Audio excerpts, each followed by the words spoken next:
తిరుమల కల్తీ నెయ్యి కేసు విచారణ స్పీడప్ అయింది. ఇక రిమాండ్ రిపోర్ట్లో కొన్ని కీలక అంశాలు వెలుగులోకి వచ్చాయి. వాటికి సంబంధించిన బ్రేకింగ్ ఇప్పుడు మనం చూస్తున్నాం. ఉత్తరాఖండ్కి చెందిన భోలేబాబా డైరీ ఇందులో కీలక పాత్ర పోషించినట్టుగా తెలుస్తోంది. ఏఆర్ డైరీతో కలిసి భోలేబాబా డైరీ అక్రమాలు చేసిందనిగా గుర్తించారు. A2గా రాజశేఖరన్, A3గా పొమిల్ జైన్, A4గా విపిన్ జైన్ అండ్ A5గా వైష్ణవి డైరీకి చెందిన అపూర్వ చావడాలు నిర్ధారించారు.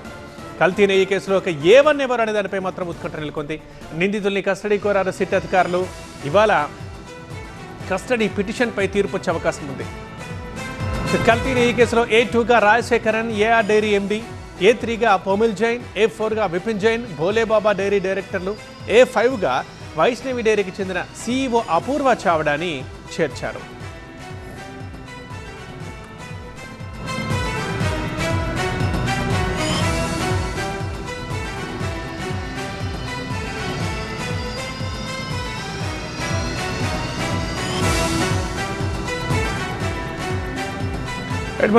తిరుమల కల్తీ నెయ్యి కేసు రిమాండ్ రిపోర్ట్లో కీలక అంశాలను చూస్తున్నాం. స్క్రీన్ మీద క్లియర్గా A2 ఎవరు, A3 ఎవరు, A4 ఎవరు, A5 ఎవరు క్లియర్గా మనకు డీటెయిల్స్తో సహా వాళ్ళు కనిపిస్తున్నారు. అయితే ఇంతకీ A1 ఎవరు?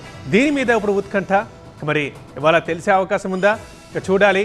నిందితుల్ని కస్టడీ కోరారు సిట్ అధికారులు. ఇవాళ కస్టడీ పిటిషన్పై తీర్పు వచ్చే అవకాశం ఉంది.